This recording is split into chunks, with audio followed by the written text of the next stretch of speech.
They've had a couple games where they've lost back-to-back, but they now get James back. Didn't have him over the weekend against Newcastle. This is a litmus test for Ancelotti's side, isn't it? Of course it is. And I think the most concerning part about Everton and their last couple of losses against Southampton and Newcastle, Southampton in particular, is that they got beat up physically through the midfield.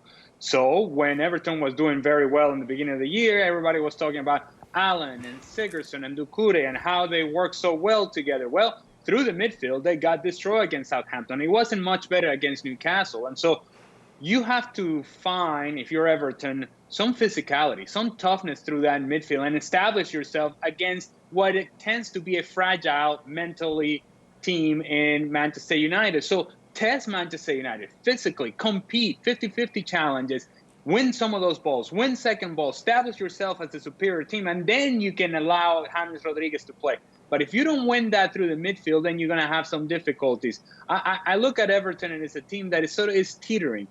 Do they stay in touch with that dream of maybe the top four and really contending and being this team that is a sexy pick for people to kind of say, yeah, look at Ancelotti and look at the new players and how they're coming in and everything is great? Or are they going to trend in the opposite direction and it's kind of play to what we expect Everton to be? And it's more of like, maybe in the top six, but more like a mid-table sort of team. I think they're better than that. They showed that earlier in the season, but this game would be very important in making sure that they stay in contact with the top. By the way, I don't think Richarlison is back. Richarlison, I think it's one more game suspended. This is his third game of his suspension, so I'm not sure that he's back for this game. Yeah, Seamus Coleman and Lucas Digne back, James as well. So Everton, certainly they're getting a boost. Shaka, one of the areas of inconsistency for Everton is in net. Jordan Pickford, benched last week, guaranteed to start this week. What do you make of how Ancelotti's handling this? Oddly. It's weird. And I don't think it serves either goalkeeper that well, be either Olsen or Pickford.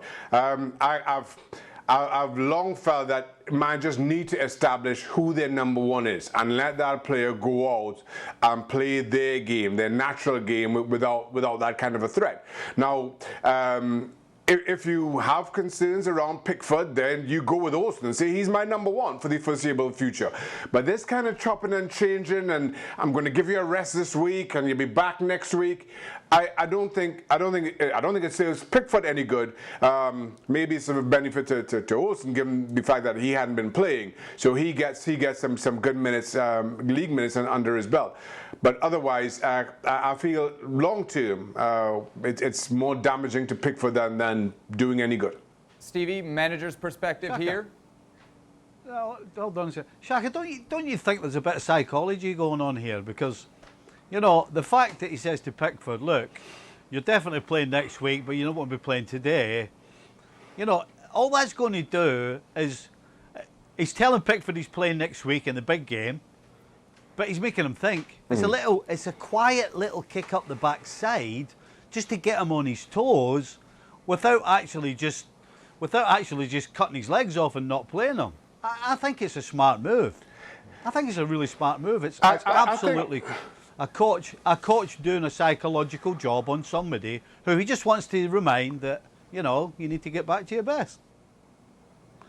Let me add to what I just said, that kind of hinges on the private conversation that goes on between Ancelotti and Pickford. That is not about the media, it's not about what Ancelotti says to, you know, pre or post game or whatever it may be. But if that private conversation never happened, if he didn't have a sit down with Pickford and have that discussion before, and they both come to that understanding and both acknowledge that that's what's going to happen, and there's not a whole lot more to read into it, then I just think that it's a problem that will continue cropping up and will affect Pickford poorly. As we sit right now, I don't know if Ancelotti and Pickford had a separate conversation. As far as I am aware, all we know about it is what Ancelotti said to the press, and I don't think it works, Stevie. Can I just say, Seb, Stevie just mentioned that this is a way of getting Pickford on his toes. from my perspective, and I'm no goalkeeper, but this is merely an observation of Jordan Pickford from the outside looking in. The last thing that Jordan Pickford needs is to get on his toes. What he needs to do is calm down. Calm down. Stop with the jumpy sort of behavior and you need medication. This high energy. You need and all medication this to calm him because down. if you're a center back, for Everton or anybody playing in the back line for Everton, you look at Jordan Pickford in the back line behind you, you go, man, this guy's all over the place. I have no sense of security that this guy is going to do the job because he is liable to make some sort of mistake because he's too excited. He's got to calm down, man. Really calm down and play the position and make the saves that he needs to make, and then provide that sense of safety and security that you need to have if you are a defending player for Everton. Well, thank you very much for watching ESPN on YouTube. For more sports highlights and analysis, be sure to download the ESPN app. And for live streaming, premium content, and let's not forget as well, ESPN FC 7 days a week, subscribe to ESPN+.